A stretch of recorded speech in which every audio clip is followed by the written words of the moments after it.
오늘은 저번 시간에 이어서 테오도르 슈토름의 작품 인맨호수, 원제목은 인맨제지요. 아마 인맨호수와 대학에서라는 두 작품 중에 인맨호수를 먼저 하겠습니다. 자, 우리 책에서 지금 앞에 나오는데 목차를 이렇게 보면은 여러분 알겠지만 머리말은 이제 제가 한 말이고요. 자, 목차를 이제 보면은 이제 처음에 노인이라는 제목이 있죠. 머리말 해가 목차를 보세요. 노인, 그 다음에 아이들, 숲에서 이런 식으로 제목이 있죠. 이 목차대로 이제 되고 분량은 11쪽에서 58이니까 한 47쪽 정도 되니까 이게 이제 노벨입니다. 분량상으로 볼 때. 그렇죠? 완전한 숏스토리, 영어의 어떤 숏스토리 단편 소설도 아니고 그렇다고 장편 소설도 아닙니다. 중간쯤 되는 중단편 소설, 이게 이제 독일에만 있는 노벨레입니다. 이 노벨레를 이제 가장 많이 썼고, 그 다음에 토름의 이 인맨호수가 이제 초기 작품이지만 굉장히 선풍적인 인기를 끌고 영화로 만들어지기도 하고 그렇습니다. 오늘은 이제 시간 관계상 또 우리가 수업 시간에 작품 읽는 거를 끝까지 제가 들려주면 시간이 너무 초과되기 때문에 앞에 조금 들려주겠습니다. 그리고 나머지는 여러분이 책을 직접 읽어보시고요. 그리고 나서 이제 이 내용을 토대로 토름의 노벨의 인맨호수에 나타나는 음악적 요소, 제가 쓴 논문을 간단하게 요약한 겁니다. 그래서 이제 그 당시 이제 우리가 지금 이번 시간에 이제 작가 속에서도 제가 얘기했지만 독일의 사실주의는 다른 유럽의 영국이나 프랑스 다른 나라의 사실주의와 비교할 때 조금 독일만의 특성이 가미된 그래서 시적 사실주의, 그냥 사실주의가 아니고, 그래서 이 대표 작가가 이제 테오도르 슈토름인데 약 50여 편의 중단편 소설, 즉 노벨레를 썼고 그 다음에 또 시도 많이 썼댔죠. 주로 이 사람의 작품 내용을 보면 그 독일의 자연이나 또 전해져 내려오는 전설 이런 내용들을 작품 속에서 많이 다루었습니다. 그러니까 독일 국민들이 이 작가를 굉장히 좋아했겠죠. 그리고 이제 독일이 종교적으로 보면 이제 기독교인들이 좀 많죠. 그래서 이런 기독교의 어떤 좀 이상주의적인 내세관 여기에 대해서는 슈토름이 사실은 좀 거부하는 그런 어떤 입장이었습니다. 왜냐하면 현세의 모든 존재는 시간의 제약을 벗어날 수 없다는 그런, 어떻게 보면 쇼펜하우어의 염세주의적인 그런 성향, 그죠? 그 다음에 인간은 고독하게 사라져가는 존재고 모두가 예외 없이 잊혀지는 존재다, 이렇게 생각했던 작가가 슈토름이거든요. 그래서 우리가 이 작품을 일단 한번 다는 못 듣더라도 제가 조금 준비를 했는데, 자, 한번 들려줄 테니까 들어보세요. 요즘에는 책을 읽어주는 그런 제가 유튜브에 보면 그런 방송이 좀 있습니다. 그래서 이 작품이 좀 오래된 옛날 작품이지만 또 이 작품도 읽어주더라고요. 자, 제가 한번 들려드릴게요. 한 송이 하얀 수련이 수줍은 듯이 피어 떠오르는 태양을 맞이하고 있습니다. 일생을 깊고 넓은 호숫가에 청초한 수련처럼 떠있는 아름다운 영상의 첫사랑을 가슴에 품고 살아가는 한 남자가 있습니다. 오늘은 세계 명작 소설 한 편 소개해 드리겠습니다. 독일의 작가 테오도르 슈트름의 호수입니다. 슈트름은 보면 이제 예전에는 작품이지 지금은 인맨호수라고 이제 보통 많이 알고 있지만 예전에는 뭐 좀 의역을 지나치게 해서 첫사랑이라고 번역한 사람도 있고, 여기 있는 것처럼 그냥 호수 이렇게 번역한 사람도 있고, 뭐 어쨌든 번역가에 따라서 조금씩 제목은 다르지만 원 제목은 인맨제죠. 30살 때 어떤 소녀와 사랑에 빠졌지만 이미 그녀에게 약혼자가 있어 헤어지게 되었습니다. 그 일이 이 작품을 쓰게 된 동기가 되었다고 합니다.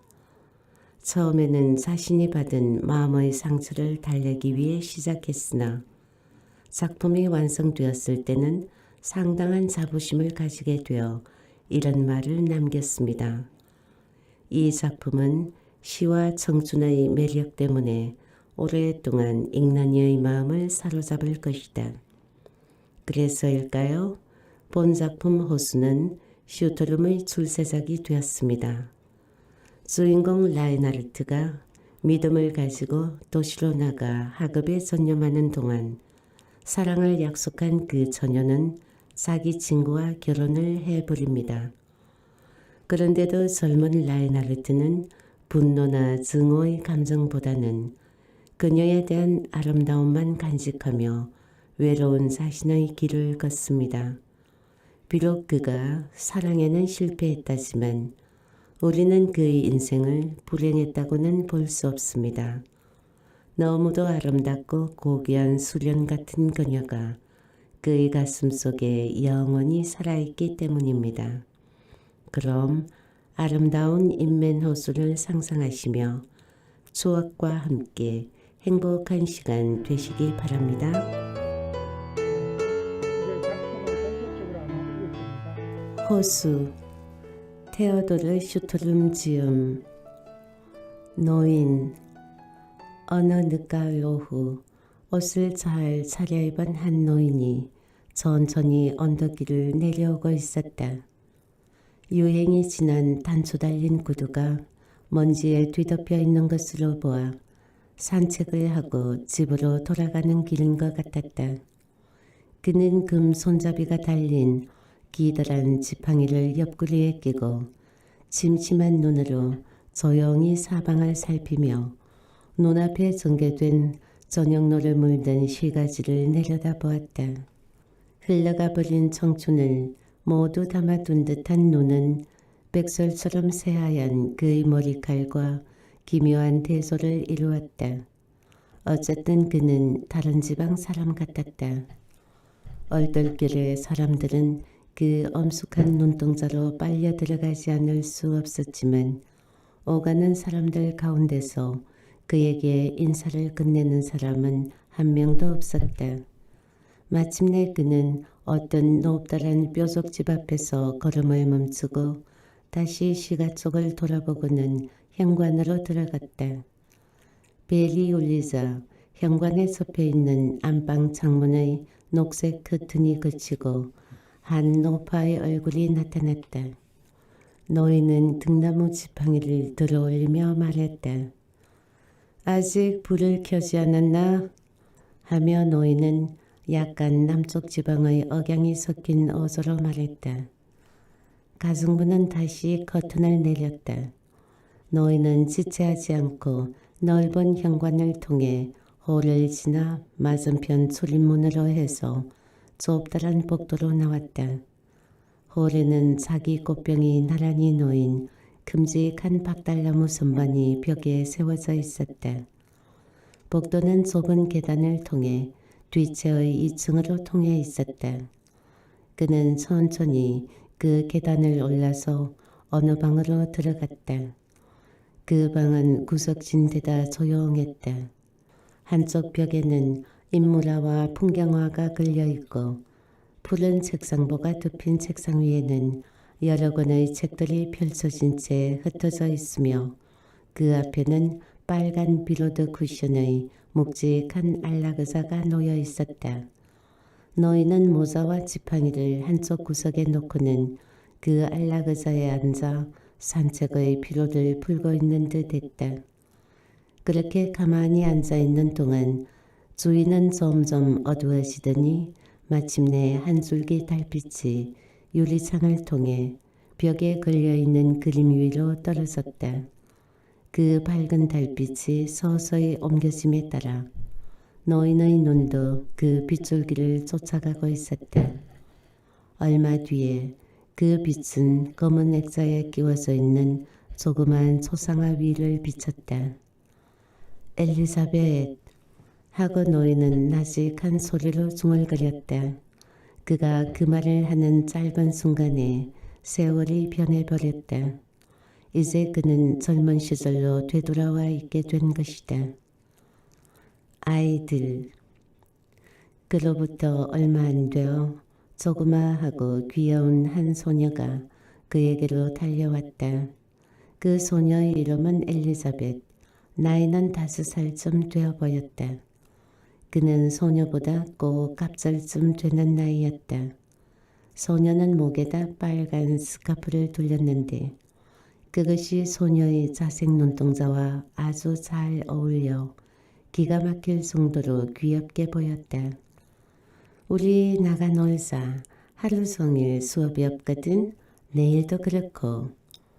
라이너르트는 어느새 옆구리에 끼고 있던 속반을 재빨리 현관 아래에다 내려놓고 엘리자벳과 함께 대문을 빠져나가 들판으로 내달렸다. 뜻하지 않은 방학으로 두 사람은 무척 행복했다. 라이너르트는 엘리자벳의 도움을 받아 잔디풀로 집을 지어 놓았었다. 그들은 그 속에서 한여름밤을 함께 지낼 작정이었는데 아직 벤치가 미완성 상태였다. 그들은 즉시 일에 착수했다. 모시며 쇠망치며 거기에 필요한 판자는 벌써 준비가 되어 있었다. 그 사이에 엘리자벳은 둑을 따라 거닐며 들에 핀 해바라기 열매를 앞치마에다 담고 있었다. 그것으로 자물쇠와 목걸이를 만들려고 했던 것이다. 라이나르트가 못 몇 개를 쳐서 겨우 벤치를 만들어 놓고 다시 창밖 밝은 데로 나왔을 때 소녀는 이미 멀리 떨어진 풀밭 저쪽을 걷고 있었다. 엘리자벳, 엘리자벳. 그 소리를 듣고 소녀가 뒤돌아볼 때 소녀의 곱슬머리가 바람에 나풀거렸다. 이리 와 하고 그는 말했다. 벌써 우리들의 집이 다 되었어. 더웠지? 자, 안으로 들어와. 둘이서 새 벤치에 앉아보자. 내가 얘기해 줄게. 그리고 두 아이는 새 벤치에 걸터 앉았다. 엘리자벳은 앞치마에서 조그마한 고리 모양의 열매를 쏟아 긴 실에다 꿰었고 라인하르트는 얘기를 시작했다. 옛날 옛적에 세 사람의 실 뽑는 여자가 있었는데 아! 하고 엘리자벳이 말했다. 그런 얘기라면 난 훤히 알고 있는 걸. 언제나 똑같은 얘기라면 싫어. 라인하르트는 하는 수 없이 세 사람의 실 뽑는 여자 얘기를 중단하고 그 대신 사자의 굴속으로 잡혀간 가련한 남자 얘기를 들려주기 시작했다. 그것은 밤이었어 하고 그는 말했다. 알겠지? 아주 캄캄한 밤이었다고. 그래서 사자들은 졸고 있었단 말이야. 그러나 졸면서도 하품을 해서 새빨간 혓바닥이 날름거렸어. 그럴 때마다 그 남자는 벌벌 떨며 빨리 날이 새었으면 하고 생각했지.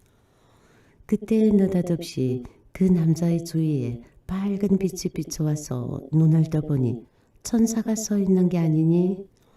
천사는 그 남자에게 손짓을 하고는 바로 바위 속으로 들어가 버렸어. 엘리자벳은 열심히 듣고 있었다.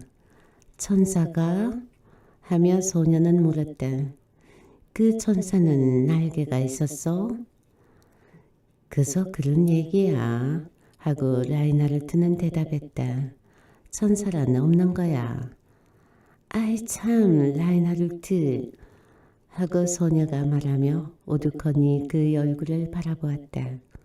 그러나 그가 불안한 눈으로 노려보자 소녀는 의아해서 이렇게 물었다. 그럼 왜 모두들 항상 천사가 있다고 할까? 엄마도 그러고 아주머니도 또 학교에서도 그러잖아? 나도 몰라. 하고 그는 대답했다.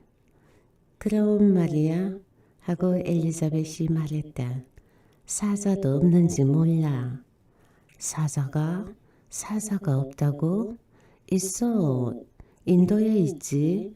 인도에서는 종들이 사자를 수레에 메어 끌게 하면서 사막을 넘어간다고.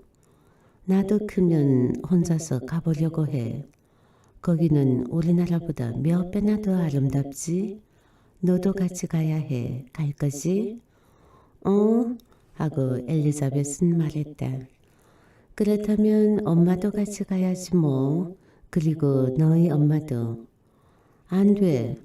하고 라이나르트는 말했다. 그땐 벌써 엄마들은 할머니가 되어서 안 돼. 그럼 나 혼자선 갈 수 없어. 꼭 가게 해줄게. 그땐 너는 내 색시가 되어 있을 테니 아무도 내게 뭐라고 억지로 시킬 수는 없어. 그러면 엄마는 울걸? 우린 곧 다시 돌아올 텐데 뭐. 하고 라인하르트는 화를 내며 말했다. 어서 바로 말해봐. 나와 같이 갈 거지? 싫다면 나 혼자서라도 가고 말 테야. 그래서 다시는 돌아오지 않겠어. 소녀는 금방이라도 울음을 터뜨릴 것만 같았다. 그렇게 무서운 눈으로 보지 마. 하고 소녀는 말했다. 나도 같이 인도에 갈게. 라인하르트는 기뻐서 어쩔 줄 몰라 하며 소녀의 두 손을 잡더니 풀밭으로 끌어냈다. 인도로 인도로 하고 노래를 부르며 소녀와 함께 빙빙 돌았기 때문에 소녀의 목에 둘려진 스카프가 바람에 훨훨 날렸다.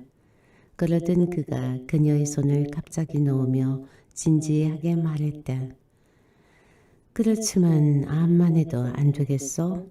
내게는 그럴 용기가 없는걸? 엘리자벳, 라인하르트. 그때 대문 쪽에서 부르는 소리가 들렸다. 여기에요, 여기 있어요. 하고 아이들은 대답하며 손을 잡고 집 쪽으로 뛰어갔다. 숲속에서 그런 식으로 두 아이는 언제나 함께 지냈다. 소년에게는 가끔 소녀가 너무 얌전을 떤다는 생각이 들었고 소녀에게는 소년이 지나치게 난폭하다고 생각되었다. 그러나 그런 일이 두 아이의 사이를 갈라놓을 수는 없었다. 노는 시간은 거의 함께 지냈다. 겨울에는 서로의 어머니들의 비좁은 방에서, 여름엔 숲속에서나 풀밭에서 엘리자벳이 라이나르트 앞에서 선생님에게 꾸중을 들었을 때 소녀는 선생님의 노여움을 자기에게로 돌리려고 일부러 석판을 책상에 메어친 일도 있었다. 그러나 그것은 선생님의 눈에 띄지 못한 채 그냥 넘어가 버렸다. 하지만 라이나르트는 그때부터 지리 수업엔 완전히 흥미를 잃어버리고 대신에 한편의 장시를 지었다. 시 속에서 그는 자신을 씩씩한 독수리에 선생님을 회색 까마귀에 비유했다. 엘리자벳은 흰 비둘기였다. 그 독수리는 날개가 튼튼하게 자라기만 하면 회색 까마귀에게 복수할 것을 맹세하는 것이었다. 그리하여 젊은 시인의 눈에는 눈물이 글썽거렸으며 자기가 매우 훌륭해진 기분이 들었다. 집에 돌아오자 그는 백지를 꿰매어 양피지로 겉을 씌운 다음 노트를 펴서 첫 페이지부터 그 처녀시를 공들여 베껴 넣었다. 그로부터 얼마 되지 않아 그는 다른 학교로 옮겨갔으며 거기서 같은 또래의 소년들과 새로운 우정을 맺게 되었다. 그렇지만 엘리자벳과의 사이는 그런 것으로 인해 멀어지지는 않았다. 그는 소녀에게 몇 번이고 거듭 들려주었던 동화 중에서 특히 소녀의 마음에 들었던 것들을 베껴두기 시작했다. 그러다가 자기 자신의 생각도 거기에다 삽입하고 싶은 욕망이 들었지만 웬일인지 그것이 잘 되지는 않았다. 그래서 자기가 들은 대로 정확하게 기록했다. 그런 다음에 그 노트를 엘리자벳에게 넘겨주면 그녀는 그것을 서랍 속에 정성껏 간직했다. 밤이 되어 때때로 그녀가 자신이 보는 앞에서 노트를 꺼내 어머니에게 낭독해 주는 것을 들을 때마다 그는 흐뭇한 마음이 들고는 했다. 7년이 흘렀다. 라인하르트는 상급 학교에 다니기 위해 그 도시를 떠나야 했다. 엘리자베트에게는 머지않아 라인하르트가 곁에 없게 되리라는 사실이 아무래도 실감이 나지 않았다. 그러던 어느 날이었다. 그가 보통 때처럼 동화를 써서 어머니에게 보내는 편지에 동봉할 터이니 소녀 쪽에서도 그것이 마음에 드는지 회답을 해야 한다고 이야기를 했다. 엘리자벳은 무척이나 기뻤다. 떠날 날이 가까웠었다. 떠나기도 전에 양피지 노트 속에는 이미 여러 편의 시가 담겨 있었다. 그 책 전부도 차례로 백지의 반을 메어놓은 대부분의 시도 결국은 엘리자벳이 동기가 되었지만 그 사실만은 알리지 않은 채 비밀로 남기기로 했다. 6월이 되었다. 라인하르트는 이제 떠날 날을 하루 앞두게 되었다. 그의 주변 사람들 모두는 라인하르트에게 보다 더 즐거운 하루를 만들어주기로 마음먹었다. 그래서 많은 사람들이 모여 근처에 있는 숲속으로 소풍을 가기로 계획을 세웠다. 어, 여러분 아까 제가 말씀드렸지만 우리가 시간 관계상 작품을 다 들을 수는 없습니다. 여러분이 또 남은 부분은 이 책을 읽으면 되니까 이 정도로 이제 듣고요. 자 그러면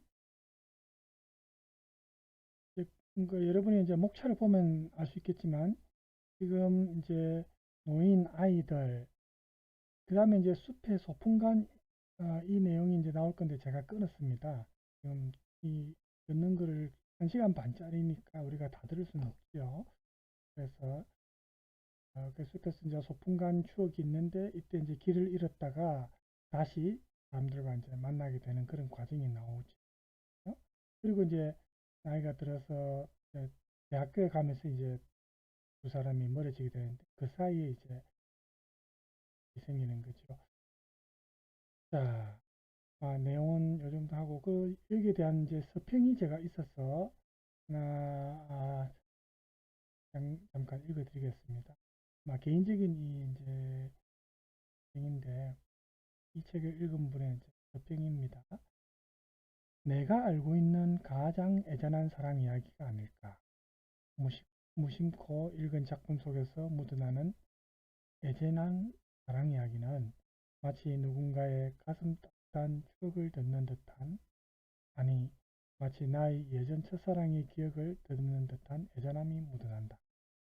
노년을 맞은 주인공 라인하르트가 유년 시절 사랑했던 엘자베스를 회상하면서 시작하는 이 소설은 누구나 가지고 있을 첫사랑의 기억과 아픔을 잘 담고 있는 수작이다. 여러분 처음에 이제 작품 시작할 때 보면은 노인이 된 라인하르트가 과거를 회상하면서 이야기가 시작되죠. 예, 지금 그렇게 이제 역으로 연대기순이 아니고 이제 기억을 더듬어서 거슬러 올라가는 그런 서술 방식 얘기가 진행되고 있습니다. 이 라인하르트는 인면호수가 있는 고향의 소꿉친구 엘리자베스를 사랑합니다. 완전한 동년배는 아니고 엘리자베스가 몇 살 이제 떨어지지 몇 살 작고 라인하르트가 이제 오빠뻘 나이 차이는 많지 않지만 하지만 학업을 이유로 라인하르트는 인면호수를 떠나가게 되고 너무나도 사랑한 그들. 수년이 지난 후 돌아온 라인하르트는 먼 발지에서 친구의 연인이 된 엘리자베스와 조우하게 됩니다. 이 친구의 연인이 된 거는 이제 어머니, 엘리자베스 어머니가 이제 큰 영향력을 발휘하죠. 엘리자베스는 여기에서 보면 조금 어떻게 보면 우유부단하고 자기 주장이 강한 여성은 아닙니다. 뭐 그 당시에 대부분의 여성이 안 그랬겠습니까? 남성 위주의 가부장적 그런 사회니까. 어머니가 이제 라인하르트는 이제 글 쓰는 거 좋아하고 문학 쪽으로 하고 뭐또 대학에서 시간도 공부 마치고 뭐 직장을 구한 상황도 아니고 아직 학생이니까 어머니 입장에서는 현실적으로 볼 때 자기 친구가 지금 이메노스 이 근처에 농장을 가지고 아버지의 유산을 물려받아서 농장을 운영하고 있는데 굉장한 재력가입니다. 그래서 이 친구가 이제 자기 딸과 결혼하기를 원해서 어머니가 라인하르트가 보낸 편지도 엘리자베스가 읽지 못하게 어머니가 감춰버린다든지 이런 식으로 두 사람의 관계가 멀어지도록 하는 내용이 나옵니다. 그래서 나중에 오히려 이제 나이가 좀 들어서 엘리자베스가 친구하고 결혼한 뒤에 라인하르트가 그 친구의 초대로 이메노스과의 그 친구 집으로 가게 되죠. 그래서 엘리자베스가 이제 만나게 되는 그런 이제 내용이 나오는데 읽고 난 후에 이제 그 누구라도 사랑에 대해 한참 생각하게 만드는 작품이다. 오늘만은 나는 이렇게 아름다워. 내일이 오면 모든 것은 사라져 버릴 것들. 작품 속에 나오는 노래 중에 집시 여인이 부른 노래입니다. 나중에 이제 제가 들려드리겠지만 라인하르트가 대학에서 공부하고 있을 때 친구들과 함께 그 대학 근처의 주점에 이제 간 적이 있는데 이때 거기에서 이제 집시 여인이 기타 반주에 맞춰서 노래 부르고 춤을 추면서 이제 성을 돋구는 그런 역할을 하는 집시 여인이 있습니다. 이제 거기에서 돈을 받고 그렇게 생활하겠죠. 그때 이제 나오는 그 노래 가사입니다. 오늘만은 나는 이렇게 아름다워. 내일이 오면 모든 것은 사라져 버릴 거야. 다만 이 순간만이 그대 아직 나의 것. 죽어야지, 죽어야지, 난 혼자. 제가 번역하고 한 내용하고 조금 다릅니다만 내용 자체는 같습니다. 표현이 조금 번역에 따라 다르겠죠. 현대적 감각 속에서는 이미 잊혀져 가고 있을지 모르는 순수한 사랑에 대한 감정을 너무 격정적이지도 않게 그렇다고 또 너무 원색적이지도 않게 절제하면서 지극히 아름답게 그려내고 있다. 금기와도 같은 사랑의 영역을 지킬 수밖에 없는 두 사람. 그리고 작가가 그리고 있는 이야기의 배경과 인물들의 묘사가 어우러지면서 빌런이로 하여금 가슴을 뭉클하게 만든다. 이렇게 간단한 서평을 제가 해서 이제 여러분께 소개해 드렸는데 여러분들이 이제 이 작품 읽으면은 요즘에 뭐 이 비슷한 예전에 우리 이제 미니 시리즈 드라마 초창기에 이런 내용들이 비슷한 내용들이 많았죠. 그렇지만 이 작품이 나온 시기는 1800년대입니다. 그러니까 이 1800년대에 이런 작품이 나왔다는 것은 지금 우리 드라마나 미니 시리즈에서 어떤 줄거리나 스토리가 이 어떤 거기에 대한 어떤 원천 역할을 하는 그죠? 이런 어떤 그 사랑 이야기가 1800년대에 벌써 있었다는 겁니다. 그죠? 그런 면에서 우리가 대단하다고 볼 수 있고 그 다음에 이제 이 책 작품을 읽어보면 아시겠지만 어쨌든 독일의 자연이 많이 묘사되고 있습니다. 그래서 순수 독일인들이 국민들이 이 작품을 특히 좋아했어요.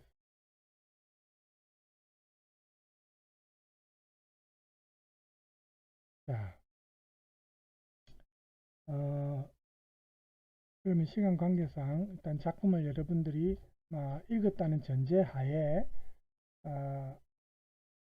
제가 쓴 간단한 그 소논문 중에 일부 요약한 부분을 잠깐 보겠습니다. 이거거든요. 테오도르 시트로머의 노벨의 인민하우스에 나타나는 음악적 59쪽입니다. 그래서 이렇게 쭉 내려가서 자 이거거든요. 네. 자 봅시다. 그래서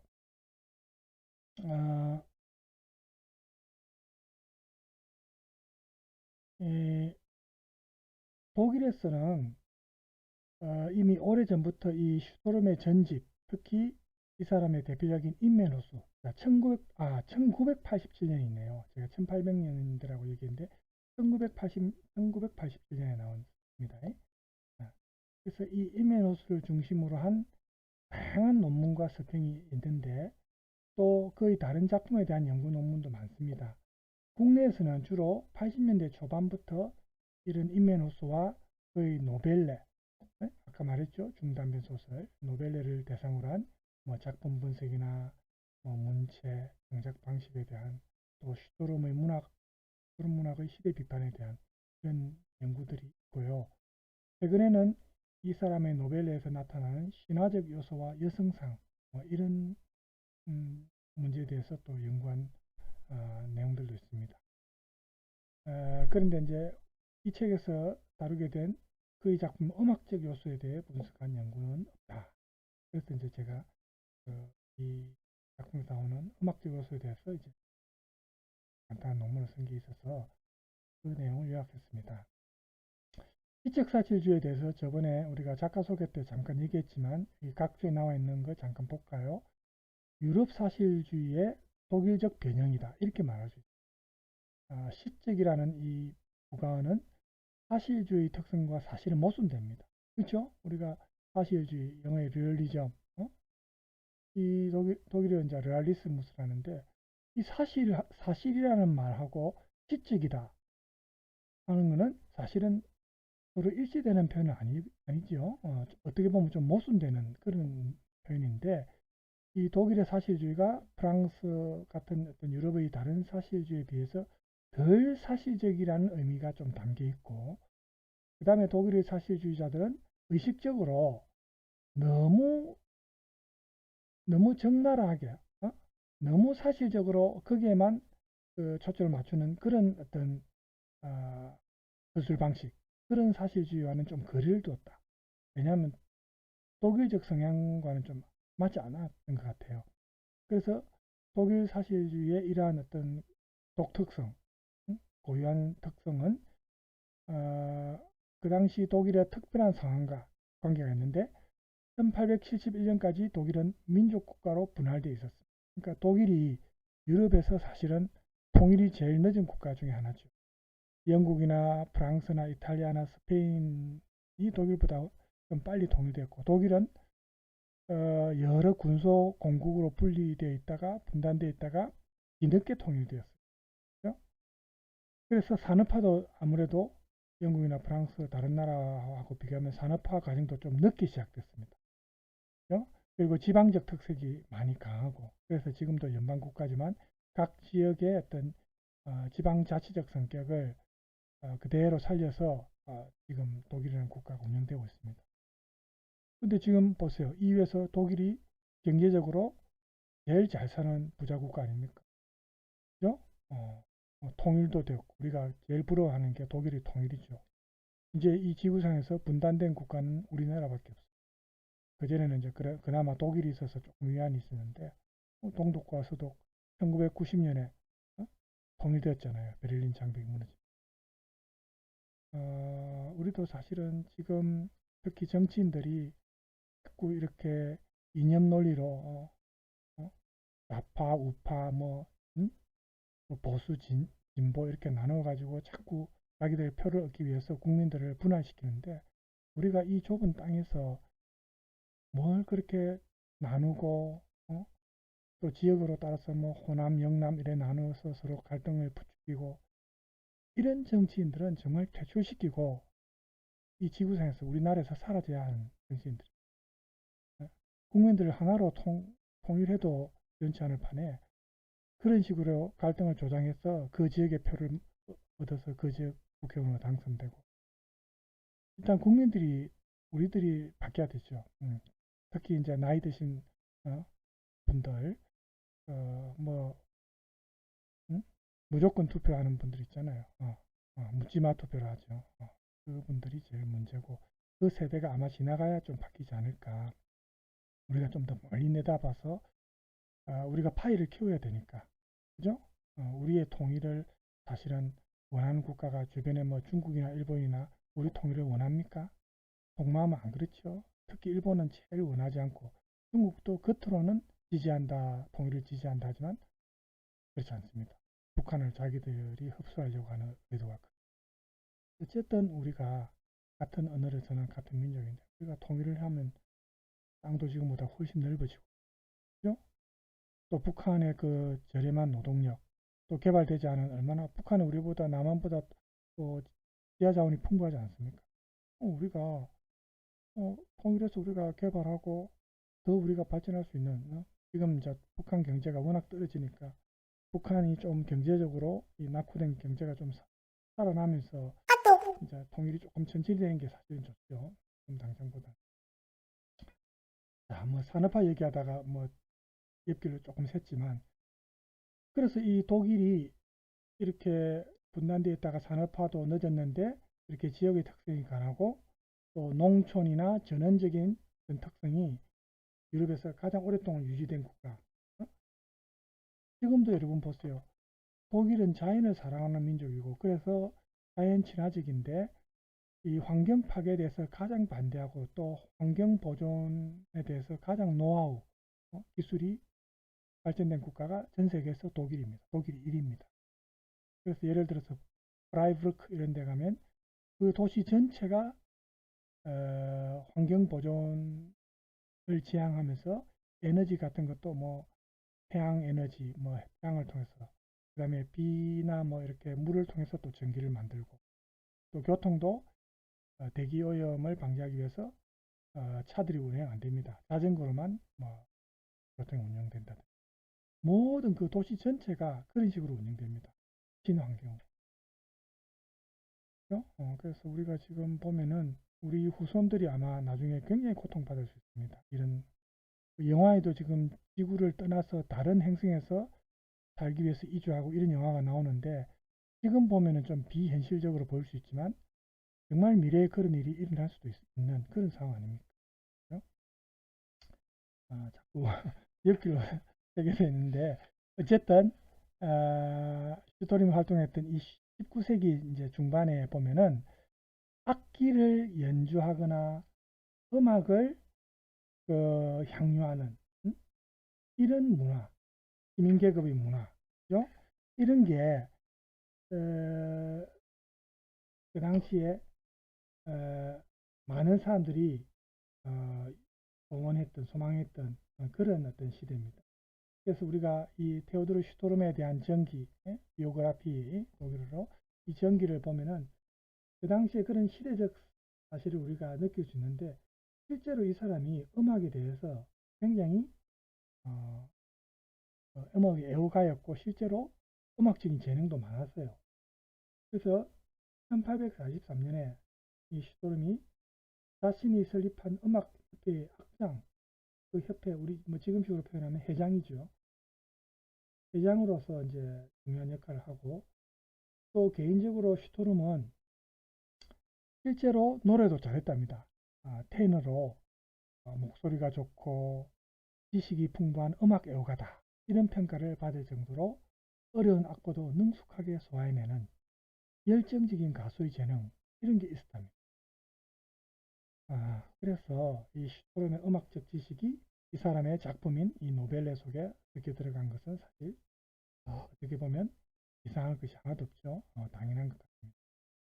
그래서 이 사람의 작품 속에서 드러나는 이 음악 세계가 보면은 굉장히 변화무쌍하고 또 여러 가지 측면을 보여주는 특성이 있습니다. 이 슈토름의 음악 세계에서는 아마추어 음악 애호가도 물론 포함되고 전문적인 프로페셔널한 그 음악인들의 운명도 나타납니다. 그래서 슈토름의 작품 속의 음악 세계는 우리가 음악적 행위와 서로 연관성이 있는 그런 사건들이 많이 나타나는구나. 작품을 읽으면은 그렇게 알 수 있습니다. 그래서 슈토름의 소설에는 구체적인 음악 작품도 또 나옵니다. 그래서 이 곡들이 그 작품 속의 등장인물들에게는 그 인물들의 삶의 행로, 앞으로 진행될 미래의 어떤 운명에 대해서라든지 이런 거를 또 상징하는 그런 역할도 그래서 여기에서 다른 곡을 인용할 때도 있지만 또 노래의 형태로 이 텍스트에서 서술되는 슈트롬 자기가 직접 쓴 시들도 여기에 나옵니다. 그래서 우리가 볼 때 결국 이 작가 슈트롬이 노래라든지 이런 음악을 자신의 작품에서 상징적으로 사용하고 있구나 하는 것을 우리가 알 수가 있고요.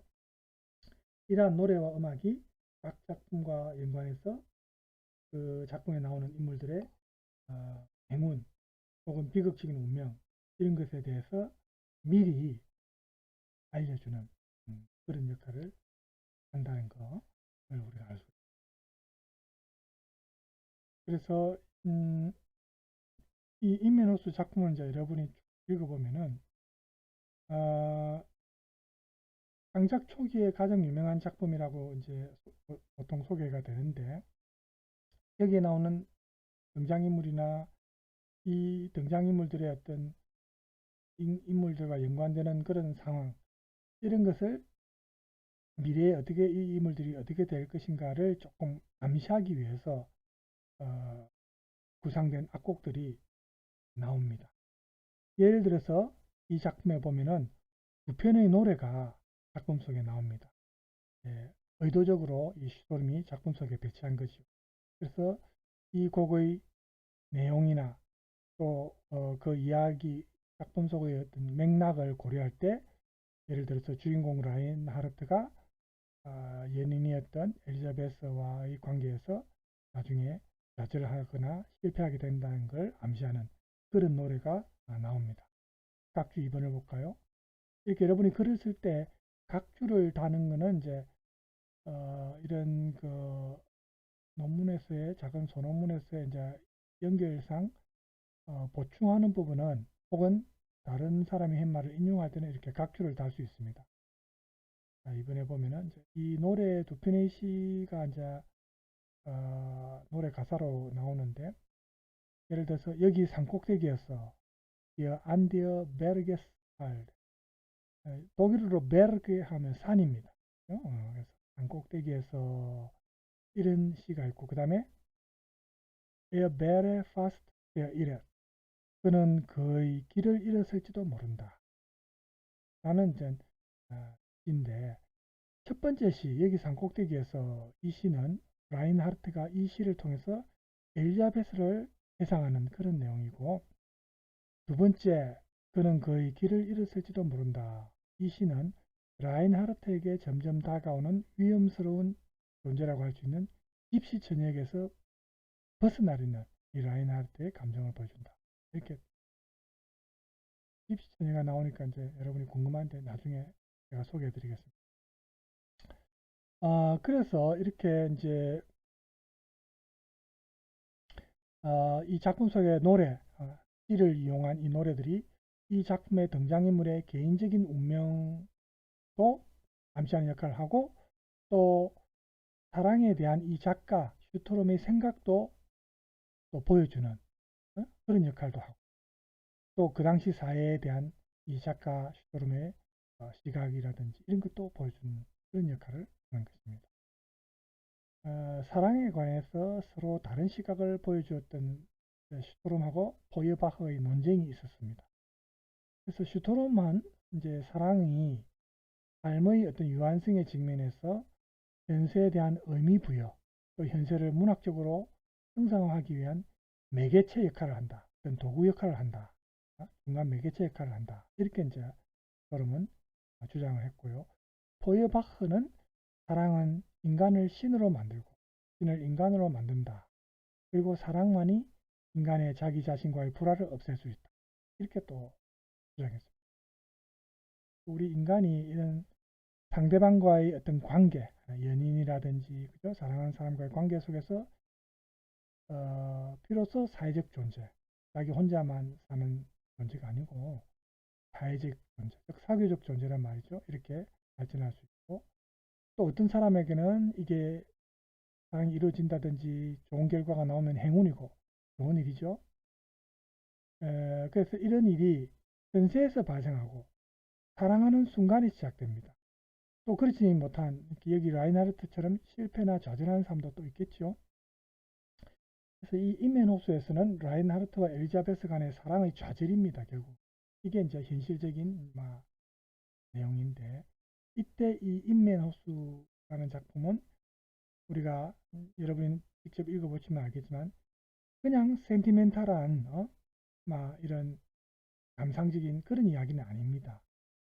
이 작품에서 이제 노인의 입장에서 이야기를 들려주니까 이 화자가 라인하르트인데, 화자인 라인하르트의 관점을 통해서 굉장히 풍부한 예술성을 보여주는 그런 작품이고, 또 비평가에 의하면은 여기는 이제 파스토르라는 사람 그 비평가의 의견을 실었는데, 노인이 된 이 라인하르트가 해상하는 장면에서 어떤 고독한 죽음을 기다리고 있는 어?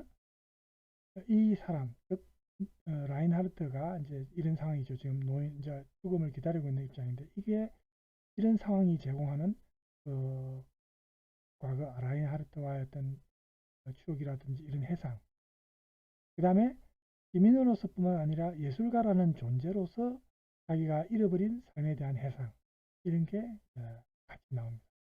결국 라인하르트의 삶은 어떻게 됐습니까? 어릴 때 예전에는 높이 날아올랐던 그런 희망들을 결국 성인이 되어서 충족시키지는 못한, 성공하지는 못한 그런 삶이죠. 직업적인 성공 이런 걸 떠나서 인간적인 관계에서 자기가 원래 희망했던 게 충족되지는 못한 그런 삶이죠. 그래서 다른 노벨에서도 주인공들이 조금 비슷한 점이, 이 라인하르트와 엘자베스의 사랑은 어린 시절에 시작됩니다. 어릴 적의 그 라인하르트는 아까 우리가 처음에 나올 때도 이제 그런 부분이 나오지만 엘리자베스에게 이야기를 들려주는 그런 역할을 라인하르트가 많이 했거든요. 소위 말하는 이야기꾼, 그죠? 이런 게 이 라인하르트가 나중에 커서도 동화 작가이자 또 학자로 활동하는 그런 사실하고도 연관이 있습니다. 그러니까 어릴 때부터 이런 걸 좋아하는 거예요. 남한테 이야기 들려주는 거. 여기에 대해서 각주삼이 지금 있는데 각주삼을 보고 없어요. 그래서 비평가 벨가르트라는 사람이 한 말을 보면, 라인하르트가 작가로서의 삶을 살아가는 것, 즉 엘자베스와의 관계를 실어서는 행위를 오히려 현실적인 인간으로 살아가는 것에 방해가 되는 요소로 지적합니다. 비평가. 그러니까 라인하르트의 어떤 이런 작가로서의 삶이 오히려 방해가 됐다는 거예요. 이 사람이 현실적인 삶을 또 살았다면 엘자베스와의 관계가, 그 엘자베스의 어머니의 입장을 생각한다면 이루어졌을지도 몰라요. 그렇죠? 네. 근데 이렇게 이루어지는 것보다는 라인하르트가 작가로서의 자기의 삶을 살아가는 게 반드시 잘못된 길이다 이렇게는 우리가 또 말을 할 수는 없죠. 그 사랑이 반드시 이루어지는 건 아니잖아요. 그렇죠? 이루어지는 사람이 몇 있겠습니까? 네. 자, 그래서 이렇게 이제 라인하르트가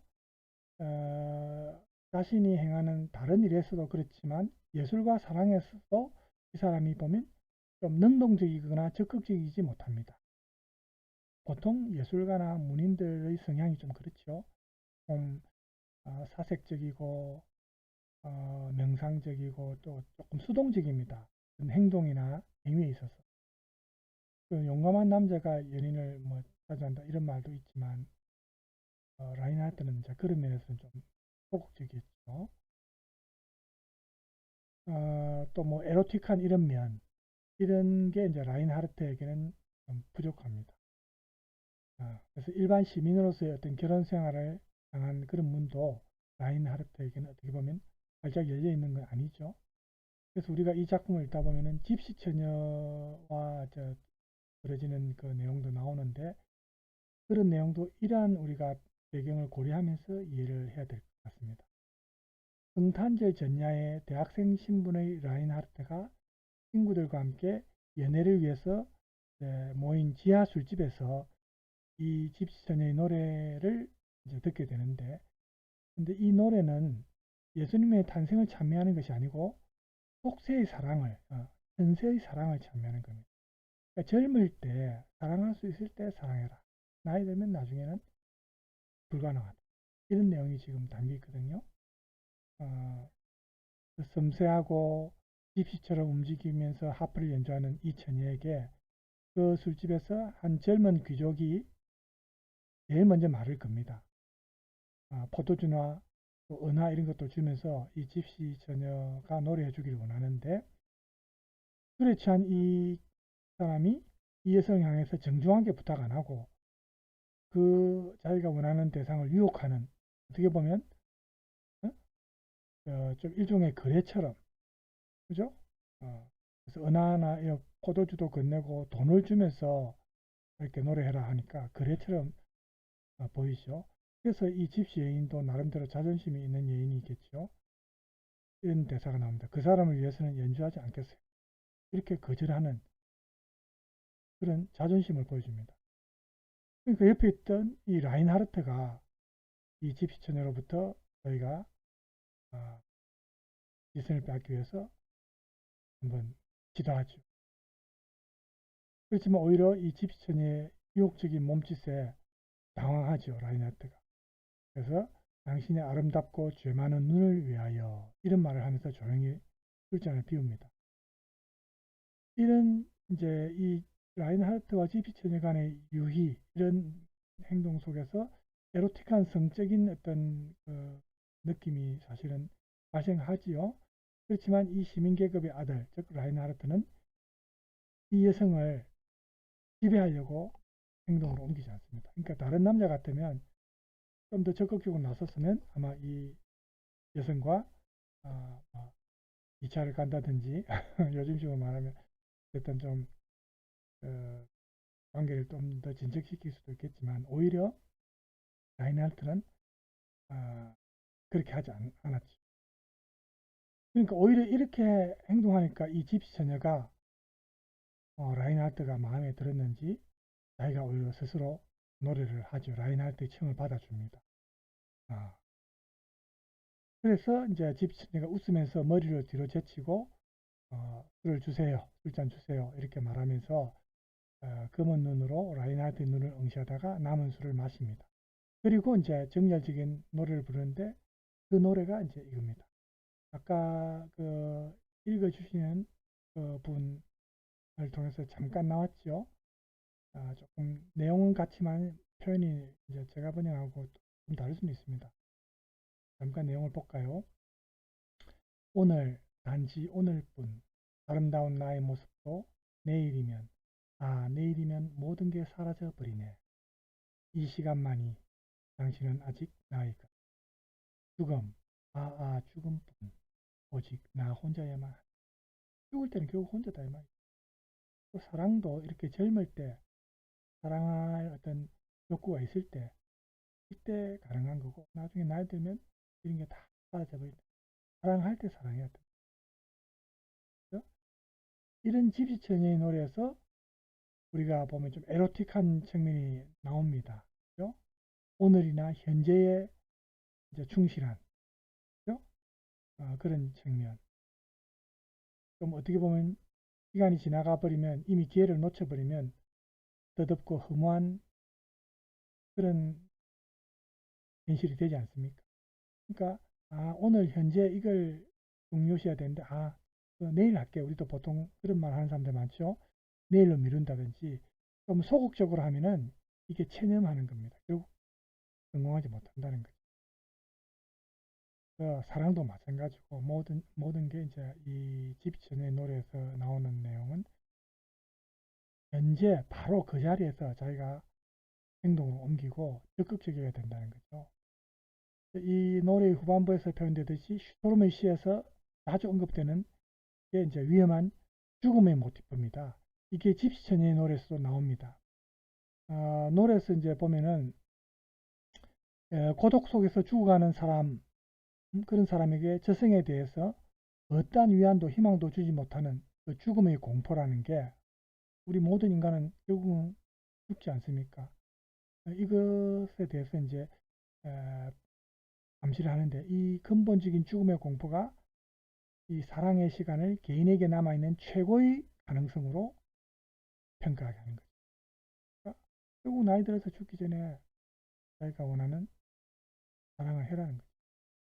이승에서의 행복의 약속이 오히려 같이 있다는 거죠. 나이 들어서 죽으면 자기가 예전에 생각만 하고 행동을 옮기지 않은 것은 결국 다 지나가버리는, 그죠? 그런 결과를 갖기 때문에 이런 이제 노래 속에 담겨 있는 내용이 그런 상징성이 있습니다. 근데 라인하르트가 이 집시 처녀가 자기를 오히려 이제 나중에 받아들이고 초대하는데 여기에 응하지 않고 엘리자베스에게서 온 성탄절 선물을 보기 위해서 하숙집으로 돌아가 버립니다. 이런 측면에서 보면 라인하르트가 사랑에 대해서, 그죠? 또 뭐 에로틱한 측면에 대해서는 좀 적극적이지 않다는 걸 알 수가 있습니다. 그런데 이 집시 처녀와 관련된 그 예전 독일 영화 같은데 짧은 부분이 있어서 제가 찾아봤는데 한번 보여드리겠습니다. 자, Mania! Setz! Zieht! 이 시즌에서 대학생들 서로 술을 마시고 맥주를 저렇게 마시고 Und eins! Und zwei! Und drei! Hallo, komm! 대학생들 So, Bruder, hier wirst du den niederen Wein empfangen. Was meinst du damit? Wirst erleben. Fehlt Musik. Hey, ihr Böhmischen, spielt auf! Die Taune auf. 특별하게 안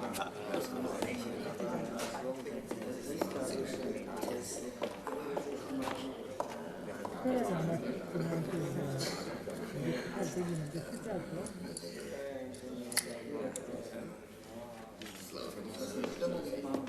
So ein Ludervieh. Sind wie die Katzen, wenn sie nicht wollen, dann wollen sie nicht.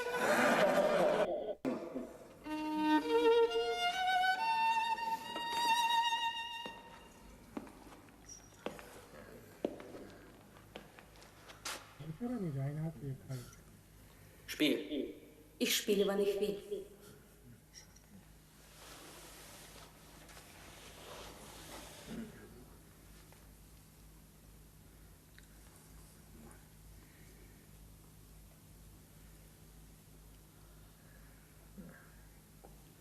Dann spiel, wann du willst.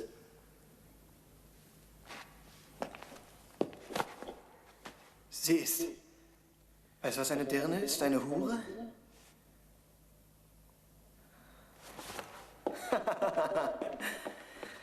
Mir wäre sie allzu schmutzig.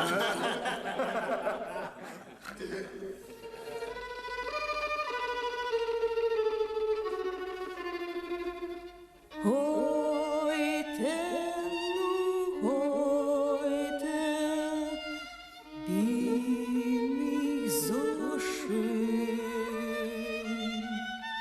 Morgen nach morgen muss alles vergehen. Nur diese Stunde bist du noch mein. Sterben, ach sterben, soll ich allein. So ein Trauerzeug.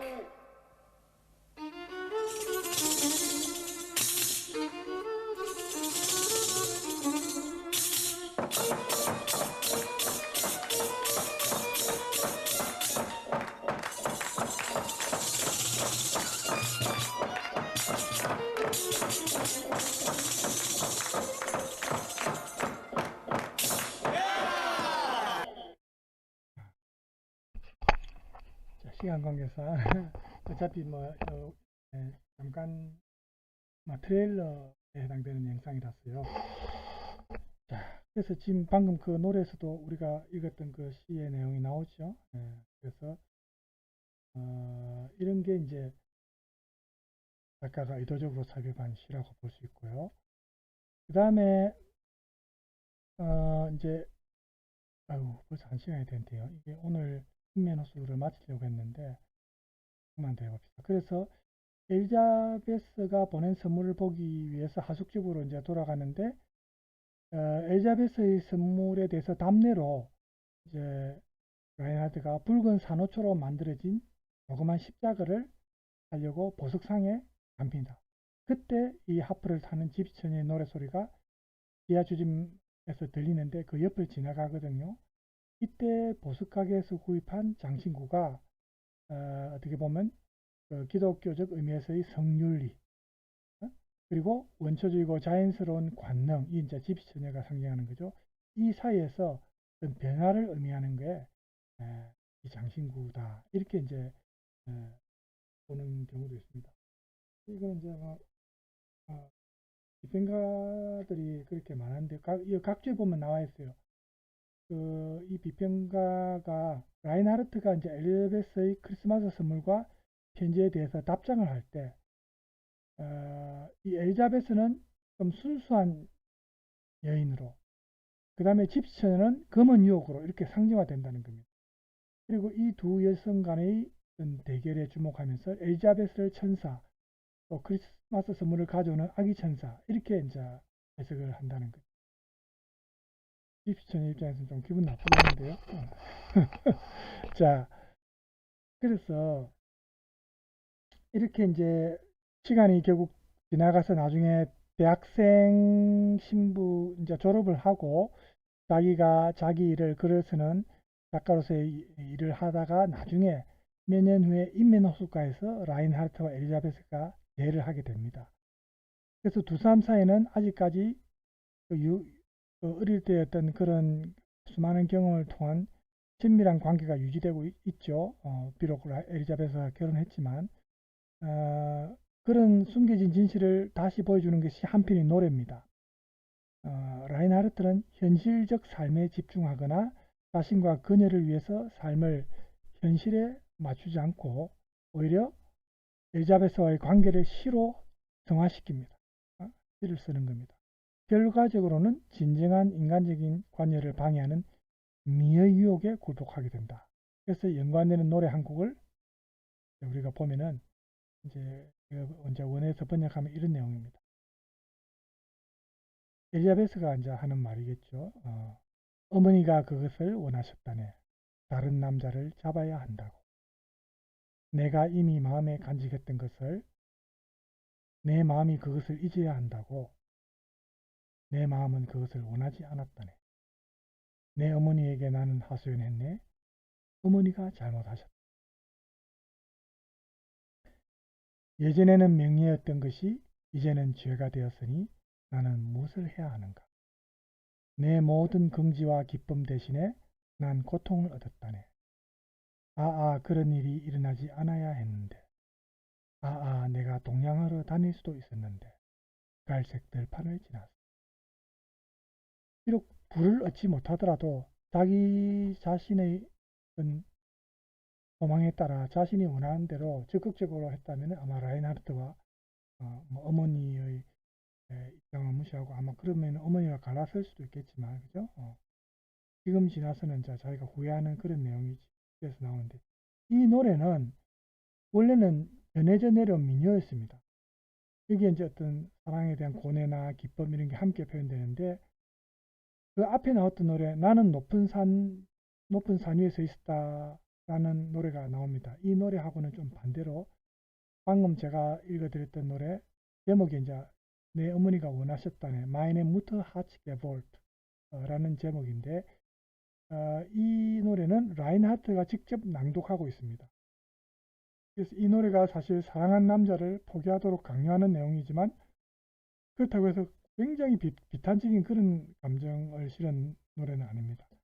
사실 라인하르트에게는 이 사랑이라는 게 어떻게 보면 좀 센티멘탈하고 감상적이고 시적인 그런 청춘의 기억이죠.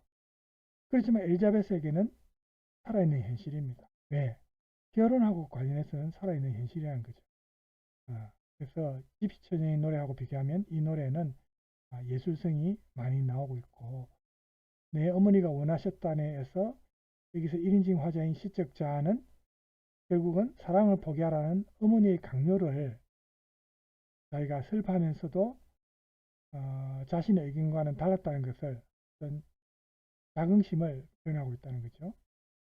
그래서 오히려 상황의 감정을 잃어버리고 경제적인 부에 의한 그런 행복을 이제 강요당하고 거기에 굴복했다는 겁니다. 그걸 또 후회한다는 거죠. 시에서 보면 이런 내용 나오죠. 내가 동양하러 다닐 수도 있었는데 갈색 들판을 지났어. 이런 부분을 보면 물질적인 빈곤이 결국 그런 빈곤을 겪더라도 사랑과 행동의 자유를 그리워하는 그런 마음이 이 시에서 표현되고 있습니다. 그래서 집시처녀의 노래와 직접적인 연관성은 좀 적죠. 그렇지만 이 두 여인 간의 어떤 은밀한 유사성도 있습니다. 그게 자긍심이란 표현이죠. 자긍심. 집시처녀도 나름대로 자존심이 강했잖아요. 그죠? 네, 자긍심이란 표현. 이 시민계급인 처녀의 자긍심이 부에 대해서라면 집시처녀의 자부심은 자신이 돈으로 사고 팔 수 있는 거래의 대상이 아니다라는 그런 자긍심이죠. 그 술집에서 일한다고 해서 무시하면 안 되죠. 그렇게 행동했다가 자기는 오히려 낭비당할 수 있습니다. 여기에서 이 부라는 게 우리 이 작품에서는 광활한 인면호수가 부를 상징하죠. 인면호수 옆에 이제 농장을 물려받아서 운영하는 그 자기 친구죠. 이게 상징하고 있고, 즉 물질적으로는 풍요롭지만 자유롭지 못하다. 정신적인 풍요는 정해진 거처가 없는 자유로움, 그죠? 갈색 들판을 지나서라는 이 방황한다는 표현에서 슈도름이 하늘 아래에서 방황한다는 의미라기보다는 시간의 행복을 상기시키는 그런 자유, 정해진 거처가 딱 거기에 고정되어서 갇혀 있는 그런 정해진 거처는 없는 그런 자유로움, 해방감을 연결시키고 있습니다. 그래서 내 어머니가 원하셨다네 이 시의 마지막 행은 집시처녀의 노래의 마지막 행과 굉장히 연관성이 있다는 것을 우리가 알 수가 있고, 이 노래에서 홀로 사랑을 충족시키는 이 지상에서의 행복이 집시처녀의 노래에서는 반대로 저승에 대한 희망 상실, 즉 죽음, 죽음뿐 오직 나 혼자에만 하네, 이런 노래 가사가 있었죠. 이거하고 이제 비교가 되는 거죠.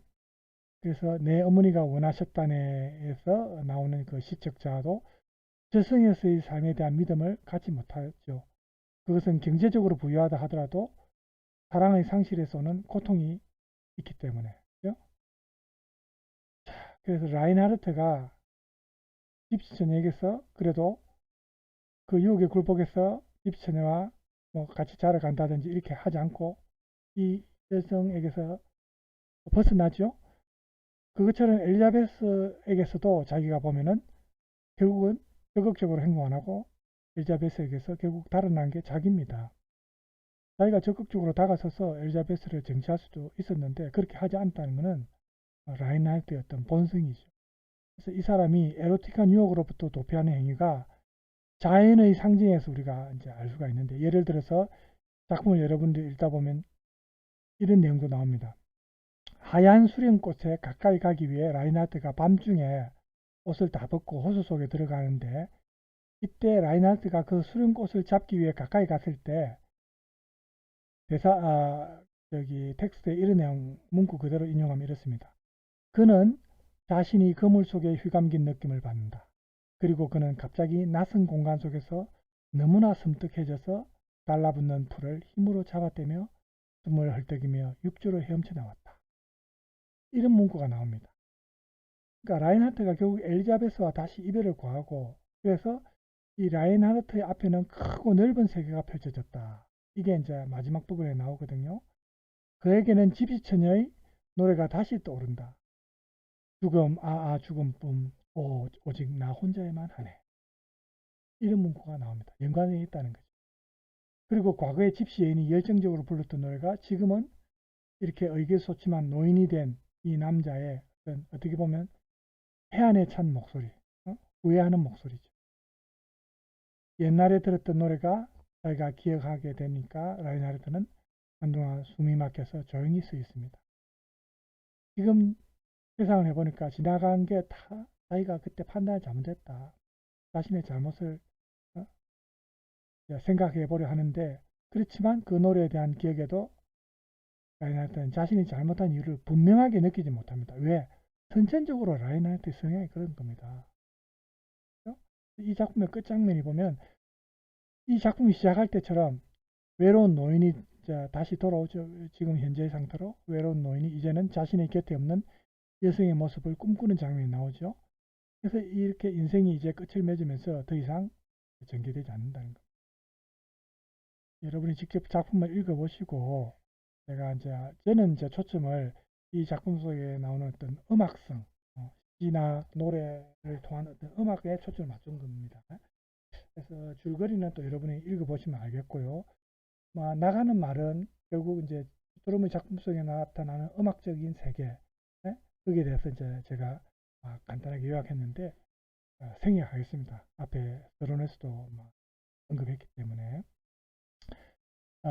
지금 시간이 보통 한 50분에서 1시간 해야 되는데 1시간 11분이 되어 버렸어요. 조금 길게 해서 여러분 조금 미안합니다. 집중이 흐트러졌어요. 그죠? 오늘 이 정도 마치고요. 또 다른 작품도 해야 되고 하니까 제가 슈토름의 다른 작품인 대학에서는 생략하겠습니다. 생략한 대신에 제가 과제로 낼 수는 있습니다. 그 내용을 읽고 여러분의 감상문을 제출하게 할 수는 있습니다. 그래서 다음 시간에는 다른 작가의 작품으로 여러분과 만나보자. 자, 오늘 여러분 긴 시간 동안 수고 많았고요. 남은 시간 건강하게 보내시기 바랍니다. 네, 감사합니다.